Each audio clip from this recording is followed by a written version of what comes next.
Hey, this is Commander Bacon with His Way Homestead, and we got a little project to do. It's Saturday.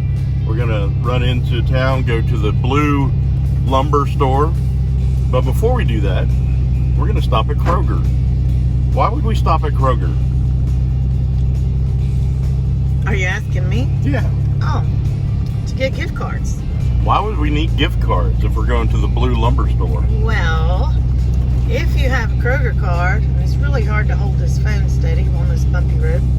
If you have a Kroger card, you can get 4 times the fuel points whenever you buy a gift card. So we use our Kroger credit card. We get the fuel points, and then we also get cash back on our Kroger card. It's a win-win.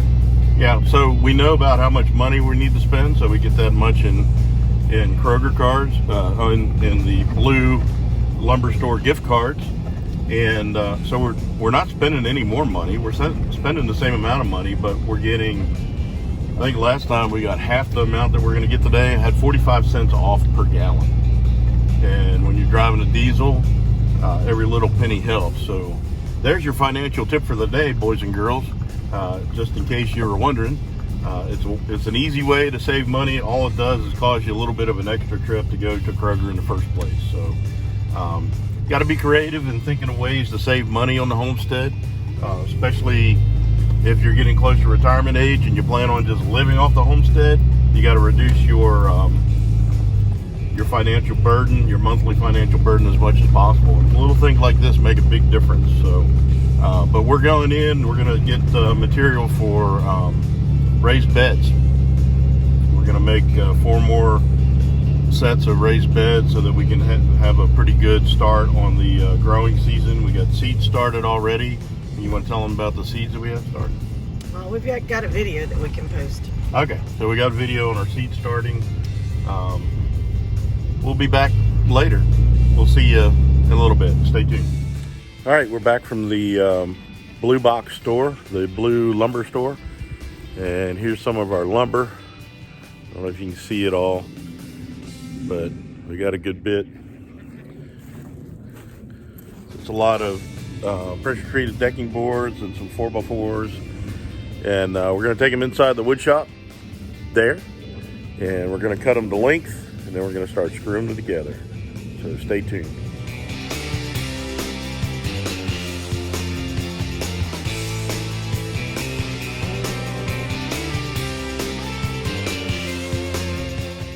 Okay, so here's what we're gonna do.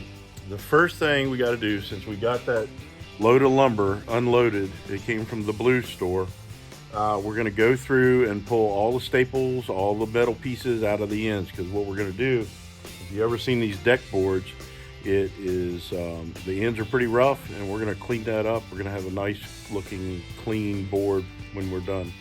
So that's the first thing we're gonna do. So we'll be right back. Stay tuned. Okay, so here's what we're doing. They come with these little labels on the end so that they can scan them and charge you for it. And it looks like each one of these has 2 little staples.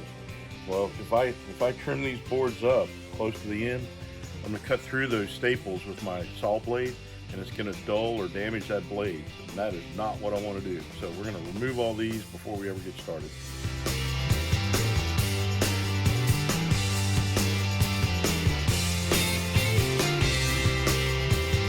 All right, so we've got standard deck boards that are 8 foot long, and we've got, and they're pressure treated, and we've got 2x4s that are 8 foot long.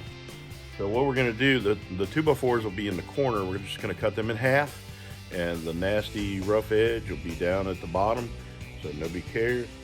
The deck boards, we're gonna cut we're gonna cut the long ones to 95.5 inches, and then we're gonna cut them in half, some of those in half to be 48 inches each. So they're a little over 96 inches. They're probably 97, something like that.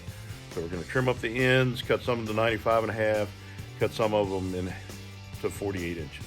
And so that'll be on the end of the raised bed, and then the raised bed itself will be 8 foot long once we get the ends on. And it'll be 4 foot by 8 foot. We'll show you when we get done with it. It'll all make sense later.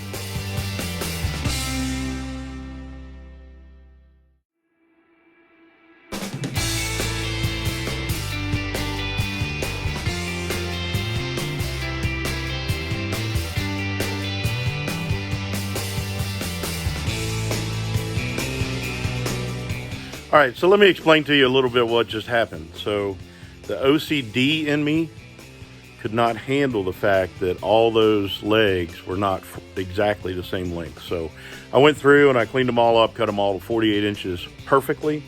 There was one that was a little bit shy of that. You can't cut off something if it's too short. So I'm not that OCD that I went in to do 47 3/4. So we're just going to leave it like that. Now we're going to cut the sideboards. So like I said, for each raised bed, there are 6 pieces that are 95.5 inches long, and then there are 6 pieces that are 48 inches long. So I'm going to be looking at those boards, determining whether or not they'd be suitable for the 48 inch or the 95.5. So stay tuned.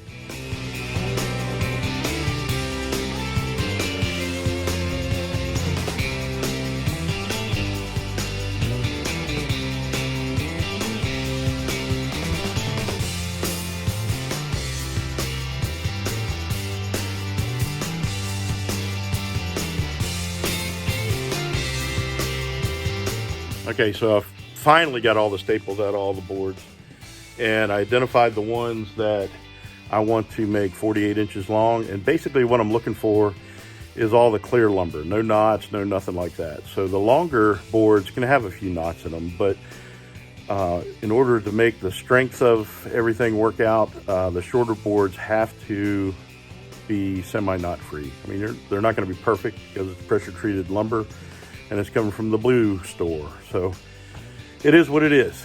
So now, since I identified the ones I'm going to cut into 48 inches, I'm going to go ahead and cut all those, and then I'll cut the 95.5 inch ones, and we should be able to get ready to start assembly at that point. Stay tuned.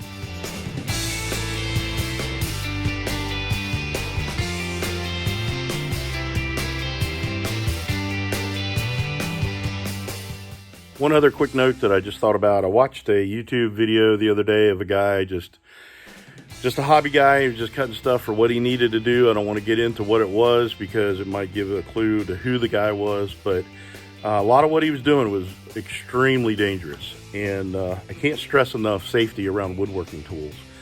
So you need to, like Norm Abrams used to always say in New Yankee Workshop, was you need to read and understand all your owner's manuals. You need to make sure all the safety devices are installed and properly used.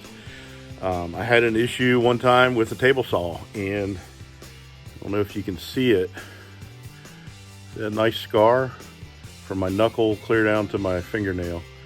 It split my finger wide open and put a nice little crisscross pattern on the bone. That was not fun. I don't want everyone to do that again. So I want all 10 fingers and all 10 toes. I want to make sure I'm safe in the wood shop because things happen fast, very fast. And you can lose a hand, you can lose fingers in a heartbeat. And I don't want that for anybody. So if you have woodworking tools, make sure you're safe using them, okay? All right, stay tuned.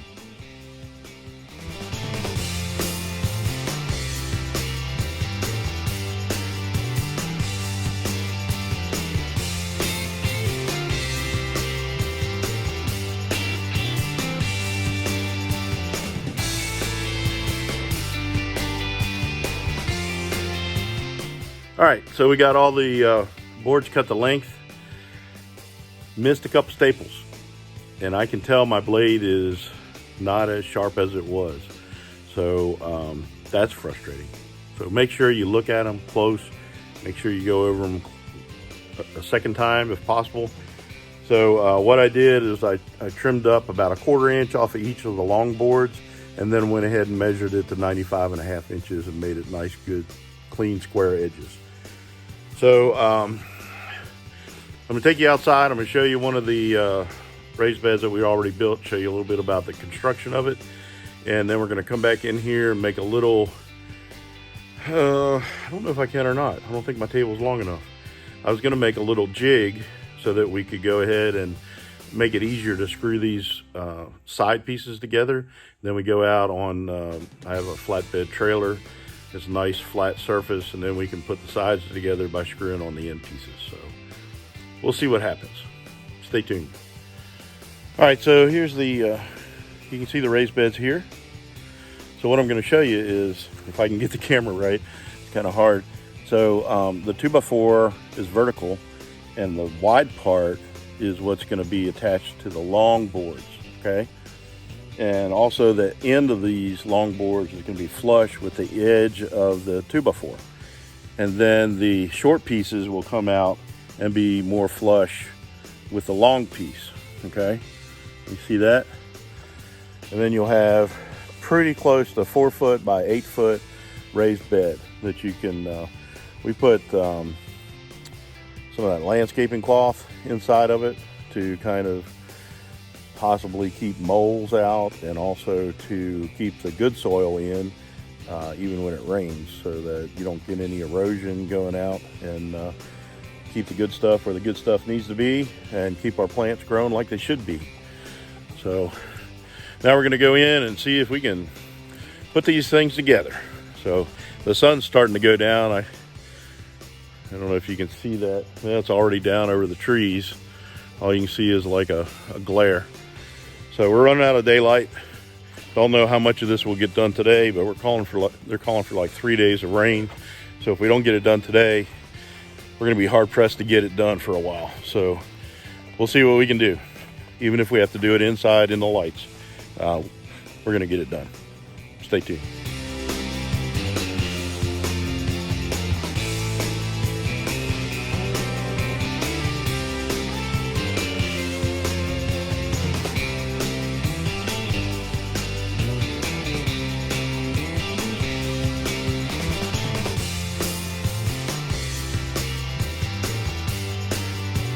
Okay, so what you just saw, we went ahead and assembled all the components, and I really wish I had a bigger table. Would have made life a whole lot easier.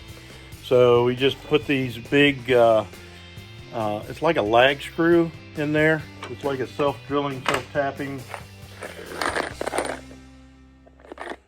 Yeah, these guys, you can get it at the Blue lumber store. But they seem to work really good, especially with this pressure treated. So we decided what we were going to do, what we've done them before, is have 3 boards high, but some of the plants just don't need that much dirt. So we decided just to do 2 boards high, and that's what we've got going on with these. So are you happy?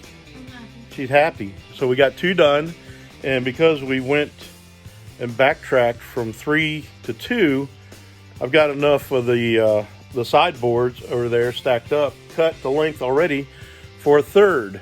So we're way ahead of the game. All I need is some pressure treated 2x4s, and we can make a 3rd raised bed out of the lumber that we already have. So and until next time, remember, his way is the best way. We'll see you.